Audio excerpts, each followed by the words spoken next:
kale atulokusema official najo sinzire kubanga ate otulaba kugamba nti subscribing ku mukutu kuno okusobola kubanga ate ofuna videos ezifaanaganako nga zino. Tuli powered by bannaffe aba Rosemary Beddings. Rosemary Beddings batunda bintu bya mu kisenge byonna byolowoozaako, buli kimu kyolowoozaako ekyo mu kisenge. Bannaffe aba Rosemary Beddings bakugamba nti nno gendayo obeere nga ate obyefunira. Kale ogenda kubasanga ku Princess Complex duka number F8 Kasubi ku bitaala ekikubo ekikira Makerere ekikoni. Kale buli kimu kyolowoozaako ekyo mu kisenge bannaffe aba Mary Rose Beddings ojja kubanga ate obefuna gwayagala amasuuka, gwayagala blanketi, gwayagala towels, ayagala pillow, buli kimu kyolowoozaako ekyo mu kisenge Mary Rose Beddings babikutuusaako. Kale bw'ogenda ate nowagira oba wagidde Madam Custodian wali mu The Promise mu Aromatic Entertainment, so yengeri kajoso kubanga ate odizaamu abantu bo. Kale Mary Rose Beddings banoonyeeko ate ku byonna bye weetaaga. Kale olunaku olwaleero tuli wano Kawaala ku church ey'omusumba Augustine Iga eyafa naye nga kale ssaawa zino omusumba Andrew Jengo ye musumba. Ndowooza lwali genda mu bbanga lya mwezi nga mulamba ng'omusumba ono tajja mu kkanisa kubuulira, era ng'olunaku olwaleero labiddwako ng'akomyewo, era mu kukomawo kwe endiga zibadde ensanyufu nnyo zikubye enduulu zisagambizza wadde ng'agenza okukomawo ng'endiga ntono. Wabaddewo ebitambula mu nkukutu bingi nnyo, lwaki abadde takyasabisa, era ng'onajjukira nti emabegako mugandawe yafumbirwa oba yajja okwanjulwa ewaka naye omusumba n'atasobola kubeerawo, still ne wabeerawo ebyayogerwa bingi nnyo. So olunaku olwaleero ebimu ku ebyo byagenda okubeera ng'ataayanukula okwongera okuba ng'ataabuulira endiga kyekibaddewo, biki bibadde bimubuzizza n'ebifaanaganako bwe bityo, wadde ng'ag'omu kubugalaga nti waliwo omukyala oyo goyinza okuba nga olaba mu byeru abadde agezaako okubeera ng'ataamukuba mu kkooti era ng'ayagala kumusiba olw'okulemererwa okuba ng'alabirira omu ku baana b'omusumba Iga. So tugenda kuba nga tuwulira ddala Pastor Jengo byagenda okuba nga atubuulira ddala specifically kiki kibadde kimugaana okubeera ng'ajjawo okusaba,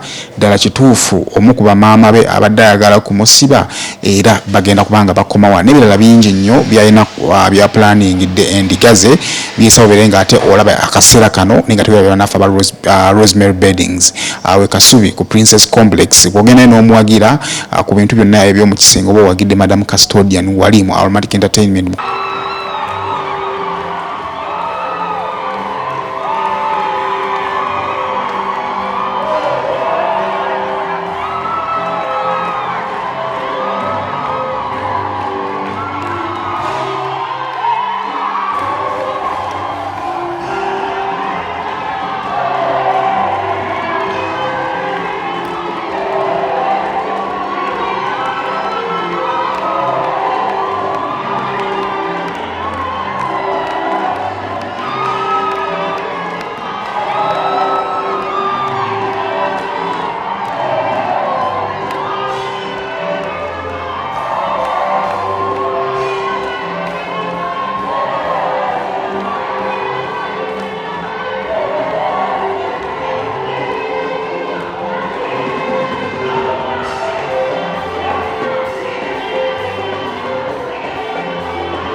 I was putting on my traditional wear and looking so good. And they called me. They told me, do you know what is going on?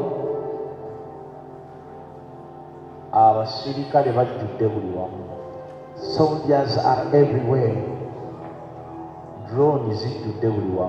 Drones are everywhere. Flying squad they have flying squads everywhere. And to me, I didn't know what offense did I commit? And they told me what happened. Charlie rating a senior office. It was late that I had no office. Yes, where I can run to. Court in Sigari. The courts are closed. There is Saturday weekend. That was a Saturday. And I said for me not to spoil this function. Let me just go away and leave it. They had waited for me on that day. So that they grabbed me as if like a thief. So that the function goes as was spoiled. And I was also in the class. I said, you are ashamed.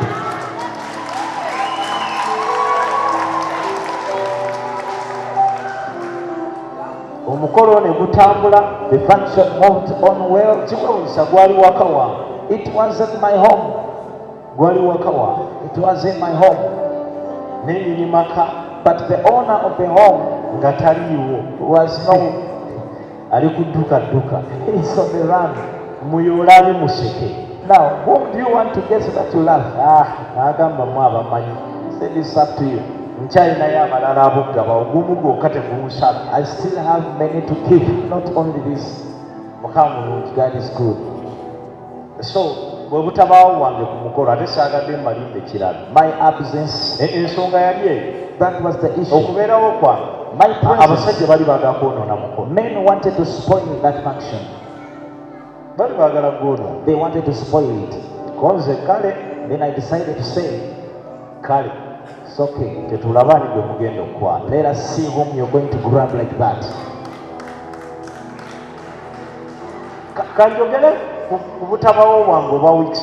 Let me speak about my absence of 2 weeks. In this lifestyle or this life, there is the time where everyone reaches. And you say, you know, let me first have a rest properly. The season came. This is the function. TV, but I was just but as a human, personal issues. I had my personal issues. As an individual, as a person. Leave alone the family issues or what used to be that. Breakdown. But I had a certain breakdown. And my doctor told me, you know what? You're going to have diabetes, what? Pressure. You have pressure at your age. And the doctor told me, I want you to spend a month. You are in the quiet place. You don't listen about work. You don't listen to the ministry. Just get yourself arrested so that your mind resets. When he told me that, and I have met some people who told me, just do that. And then I told Philip, you're going to be always there. Pastor Brian, assistant one. With my assistant, Pastor Brian. You'll be running the TV. Brian. I told Brian, so I set everything. For the month I'm going to be absent. And I said, let me fast. But as they sit there, they'll be calling you. Nanyonjo will also be calling you. I said I was not going to answer your calls. So I sent everything to Brian. But the function, I had to attend. That is what happened. As I was getting ready to go and have my seat, with the people who took long without seeing me, they are eager to see me, to get the news.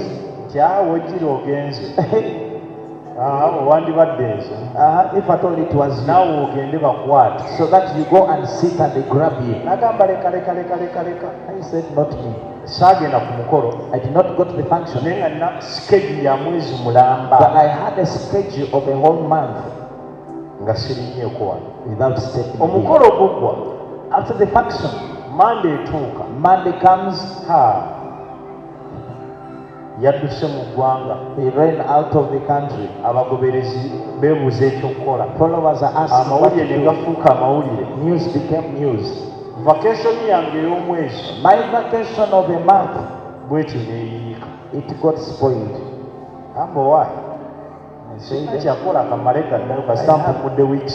I've rested for 2 weeks.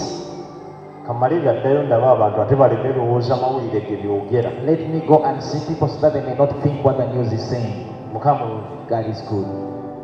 It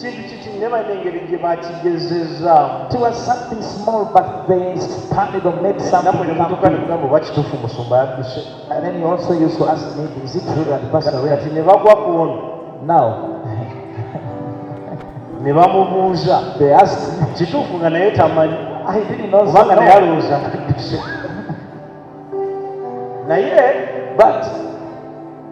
But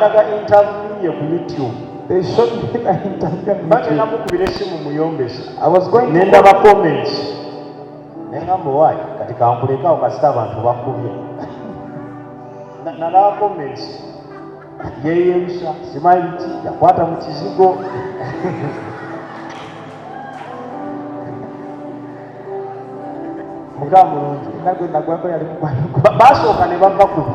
Now they diverted their minds. How does the church do the pastor? Who is Kaima? Nasoma comment ngagamba Kaima jangu ono ne mugandawe.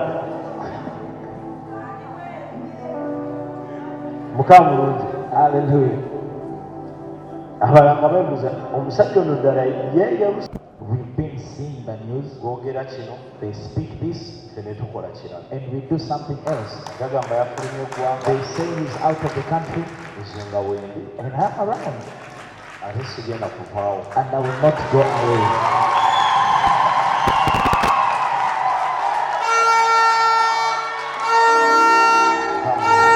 God is good. This is what I have to say.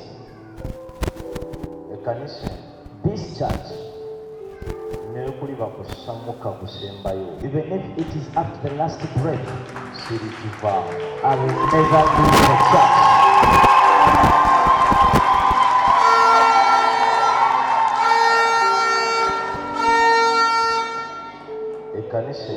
This church, as long as I'm still living, it will always remain as a house of God.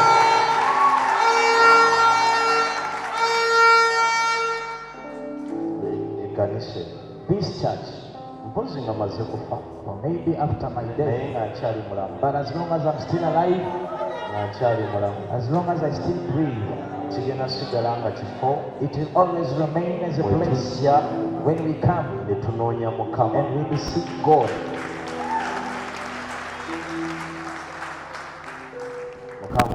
God is good. So however much the news or the things, hear them or listen to them and leave them there. Listen to them and ignore. God is good. Listen or hear and leave them. Just leave them as they are. This showed me most cases, whenever you're there, Raises up.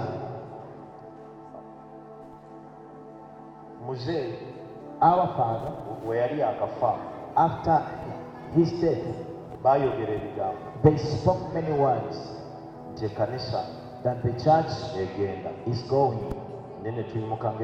But we stood or rose as a church and we said, we are going to build the church. And words were silenced. Or maybe these days they are seeing nothing much is moving on. I want you to listen to me. I always don't want to answer the enemy with words.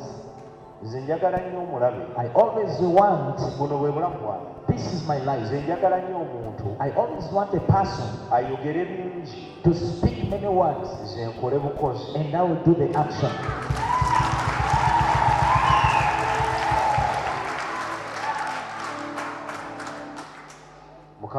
God is good.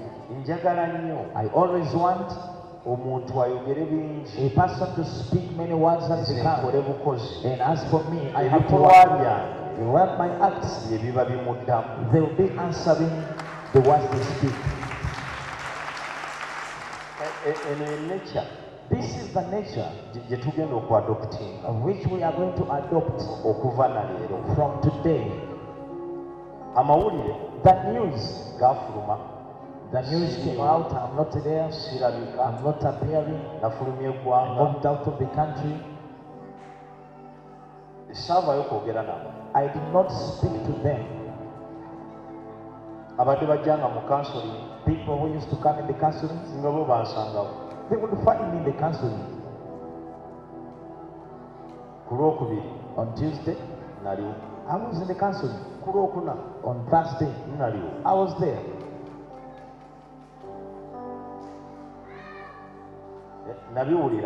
I heard he's out of the country. And I kept quiet. And I said, now on Sunday, if at all is not about it, what will they say?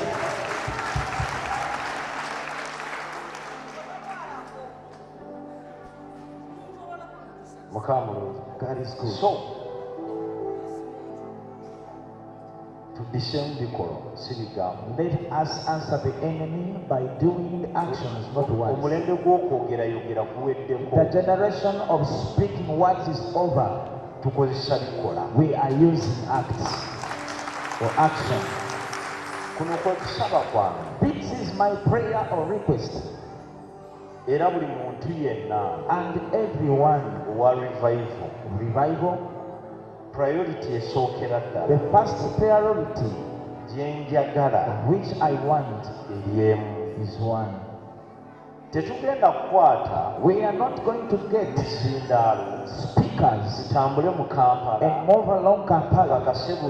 Assure everyone that the church is there. We are not going to go to villages to prove to everyone that the church is there. I want us to do only one thing, and this is my request. Everyone, you pray from revival church. You who is on TV, and even you who is seated,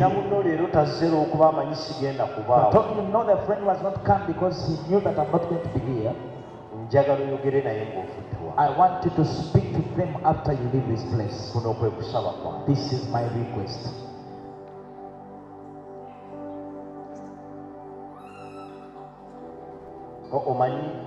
You know,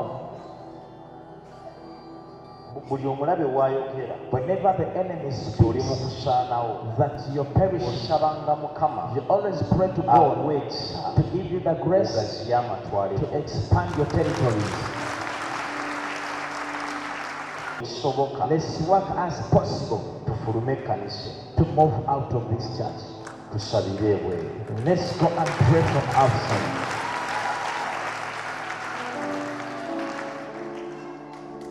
Sitegeeza kuva mu kanisa tugende tupangisa ekifo. No. I don't mean that we go and hire a place. Ntegeeza I mean tulongoose bweru. let's make outside Kyasibye bweru. whatever is still holding this month. Tukimalirize. Let's accomplish it. Tugende tusabire And we bweru. go and pray from Nga there bwe tukola ku as kanisa. we work inside the church.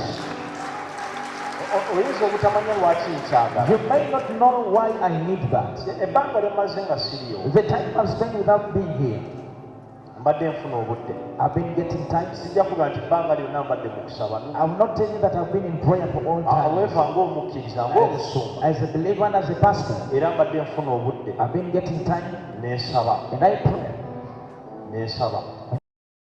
Then Tumalirize wansi wali. let's be done with outside Ekkanisa efune oluggya. and the church to get the compound Mu myezi nga 7 in 7 months. munda muno Inside tube nga tumaliriza. shall be done Awo with it. batubuulire Then they will tell us, ekkanisa eragawa. where is the church going?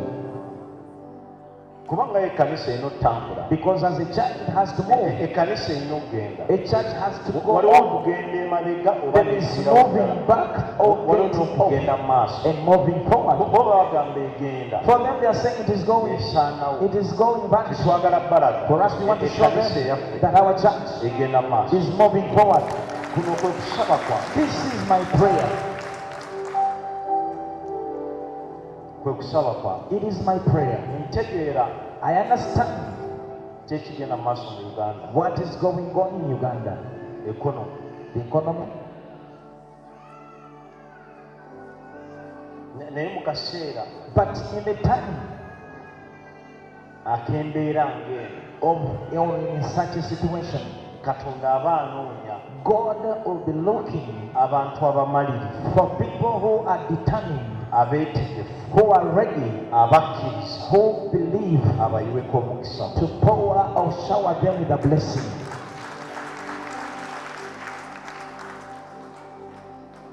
Katonda aba anoonya abantu bwe bati. God is looking for such people.